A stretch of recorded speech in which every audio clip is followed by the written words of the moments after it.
दिल्ली विधानसभा चुनाव के नतीजे आने शुरू हो चुके हैं और शुरुआती रुझानों में भारतीय जनता पार्टी की सरकार 27 सालों बाद बनती हुई नजर आ रही है, लेकिन आम आदमी पार्टी को झटका लग रहा है। लेकिन भारतीय जनता पार्टी ने इस बार कौन सा ऐसा जादू किया, जादू की छड़ी चलाई, ये समझना बेहद जरूरी है। हाल तो अभी फाइनल नतीजे नहीं आए हैं, गिनती जारी है, लेकिन राजनीति के दिग्गज मान रहे हैं कि अब यही नतीजे एग्जैक्ट नतीजे साबित होंगे और इसकी वजह है दिल्ली की सत्ता तक पहुंचने के लिए बीजेपी ने इस बार हर संभव प्रयास किए। नतीजों में बीजेपी नेताओं की मेहनत रंग लाती नजर आ रही है। दिल्ली में बीजेपी की सत्ता में वापसी होती दिख रही है।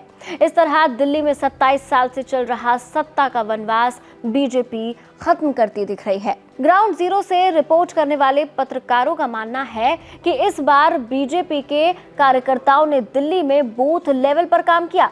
आरएसएस ने इस चुनाव की कमान संभाली हुई थी। इसके अलावा बीजेपी के कई दिग्गज चुनावी मैदान में उतरे। महाराष्ट्र की बेल्ट को लुभाने के लिए फडणवीस आए तो पूर्वांचलियों के लिए योगी। कहीं पर कोई कमी नहीं छोड़ी गई।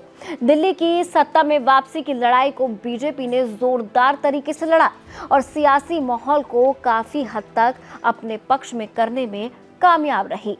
खैर, इसका अंदाजा तो आप अब नतीजों से ही लगा सकते हैं। इसी फहरिस्त में बीजेपी ने उन सीटों को भी जीतने का खास प्लान बनाया जिन पर वो कभी भी नहीं जीत सकी थी। बीजेपी ने दलित वोटों को साधने के लिए अपने दलित नेताओं को लगाया।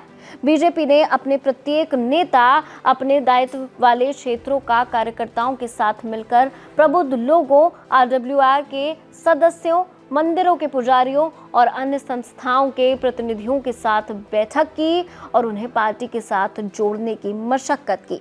वहीं बीजेपी ज्यादा मुश्किल मुस्लिम बाहुल ओखला, मटिया महल, सीलमपुर और बलीमरान सीट पर भी कमल खिलाने के लिए उतरी थी।